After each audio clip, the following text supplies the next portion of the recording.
Hello student, हर हर महादेव। हमारा जो initiative है टू कंप्लीट 6 to 12 एनसीईआरटी, उसमें क्लास 6, 7, 8, 9, 10, 11 कंप्लीट हो चुका है। आज है class 12 chapter 3 of economy, money and banking.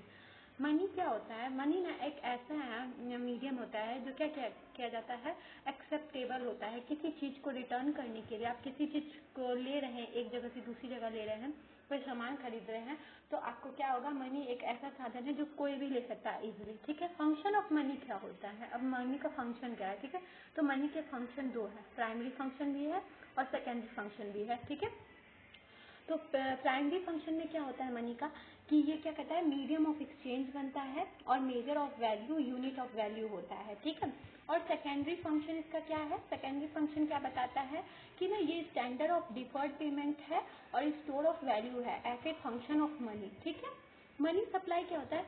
Supply of money is a stock concept. देखो, अब मनी का ना क्या होता है, दो चीज होता है, मनी डिमांड होता है और मनी का सप्लाई होता है। तो सप्लाई किस चीज से रिलेटेड है मनी का, कि ना मनी स्टॉक कॉन्सेप्ट है। ठीक है, इसमें क्या बताया जाता है कि ना, इसमें बताया जाता है कि money supply does not include. अब देखो, मनी सप्लाई ना स्टॉक कॉन्सेप्ट है, मनी को स्टॉक किया जा सकता है और मनी सप्लाई को जो है ना वो इंक्लूड उसमें क्या क्या नहीं कर सकते हैं, जो ना गवर्नमेंट के द्वारा हेल्प किया गया है स्टॉक उसको, और फिर जो बैंकिंग सिस्टम के द्वारा जो कंट्री में किया गया है उसको। ठीक है, और ये ना कंसिडर किए जा सकते हैं इंडिविजुअल और बिजनेस फर्म्स द्वारा सप्लाई मनी। ठीक है, मतलब कि सप्लाई मनी को, मनी सप्लाई को किस इंडिविजुअल भी कर सकता है और बिजनेस फर्म भी कर सकता है। ठीक है, अब उसके बाद क्या है, components of measurement money supply. अब देखो, मनी सप्लाई को हम सब मेजर भी कर सकते हैं। मनी सप्लाई को हम सब मेजर कैसे कर सकते हैं, कुछ कुछ कंपोनेंट है। ठीक है, तो उसके हिसाब से हम सब मनी सप्लाई को मेजर कर सकते हैं। इसके लिए जो होता है, M1 होता है is equal to CC plus DD plus OD with RBI। ठीक है, तो इसमें क्या है कि ना, इसमें बताया जाता है कि ये क्या क्या इंक्लूड करता है और इसमें क्या क्या इंक्लूड नहीं होता है। सॉरी, ये इसमें इंक्लूड है और इसमें क्या क्या इंक्लूड नहीं होते हैं। जो भी डिपॉजिट इंडियन गवर्नमेंट को दिया जा रहा है कंट्री RBI में, वो नहीं इंक्लूड होगा। मतलब अब जो भी गवर्नमेंट को दिया जा रहा है RBI के द्वारा, वो क्या होगा, विथ RBI है, वो सब नहीं होगा। और जो भी कमर्शियल बैंक को दिया जा रहा है RBI के साथ, वो नहीं होगा। M1 को क्या कहते हैं, ट्रांजैक्शन मनी भी कहते हैं। M1 को, ये जो M1 है उसको हम सब क्या कहेंगे, ट्रांजैक्शन मनी भी कहेंगे। ठीक है, और ये क्या होता है, बहुत लिक्विड होता है। लिक्विडिटी का सबसे इंपॉर्टेंट स्रोत यही होता है, बहुत लिक्विडिटी में, मतलब कि तरलता इसमें बहुत ज्यादा होता है M1 वाले करेंसी में। ठीक है, अब देखो, बैंक होता है ना, बैंक अब दो तरीके के है।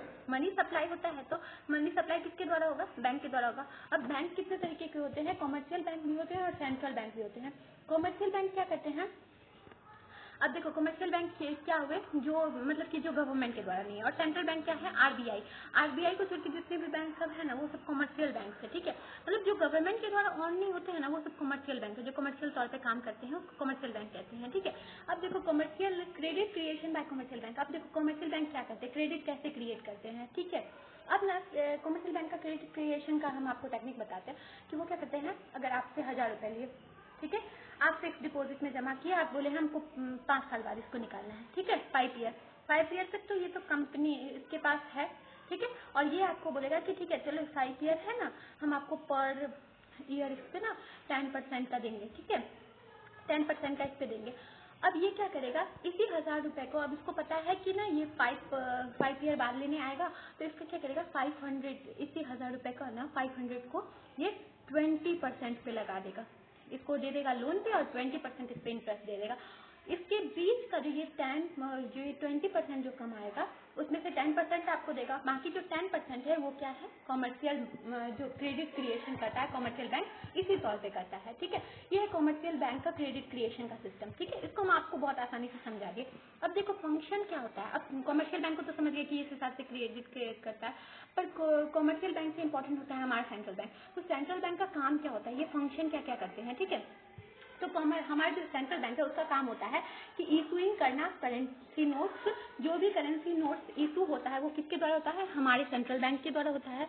बैंकर ऑफ द गवर्नमेंट होता है ये, फिर बैंकर्स ऑफ बैंक होता है और बैंक को सुपरवाइज भी करता है, लेंडर करता है। अगर कोई भी बैंक के पास अब पैसा नहीं है तो वो लास्ट में किससे जाके ले सकता है, RBI के द्वारा ले सकता है। ठीक है, इंडियन फॉरेन रिजर्व को भी वो रखता है। ठीक है, क्या करता है, और उसके बाद क्या करता है, कंट्रोल ऑफ क्रेडिट भी करता है। मॉनेटरी मेजर्स क्या हो सकते हैं? मॉनेटरी मेजर दो तरीके के हो सकते हैं, एक हो सकते हैं क्वालिटेटिव मेजर्स, एक हो सकते हैं क्वांटिटेटिव मेथड। अब देखो क्वालिटेटिव मेजर में क्या आता है, क्वालिटेटिव मेजर्स में आता है मार्जिनल रिक्वायरमेंट, जबकि क्वांटिटेटिव मेजर में क्या आता है, रेपो और रिजर्व रेपो। मोरल सुएशन आता है क्वालिटेटिव में, और सीआरआर और एसएलआर आता है क्वांटिटेटिव में। ओपन मार्केट ऑपरेशन होता है क्वांटिटेटिव में, रिजर्व रेपो रेट क्वांटिटेटिव में होता है, और क्रेडिट ट्रांसफरिंग जो होता है वो क्वालिटेटिव में होता है। ठीक है, तो ये सब चीज ना एक दूसरे से बटे हुए हैं कि किस हिसाब से ना एक बैंक का काम क्या है, दूसरे बैंक दूसरा जो है अगर इंस्ट्रूमेंटल तरीके से काम हो रहा है, क्वालिटेटिव मेजर है, क्वांटिटेटिव मेजर है, तो किस हिसाब से काम करेगा। ठीक है, अब देखो सीआरआर क्या होता है, सीआरआर वो चीज है जो ना आरबीआई बोलते हैं कि चलिए आपको हम लोन दे देंगे, किसी भी बैंक को आप बोल रहा है कि ठीक है आपको हम लोन दे देंगे, पर आप क्या करें, जितना आपके पास पैसा है 10% हमको दे दीजिए, हम इसको रखते हैं अपने पास। सीआरआर क्या हुआ कि जो भी गवर्नमेंट, जो भी बैंक का पैसा है उसको जो 10% जो आरबीआई के पास रखा जा रहा है उसको क्या कहेंगे, हम सब सीआरआर कहेंगे।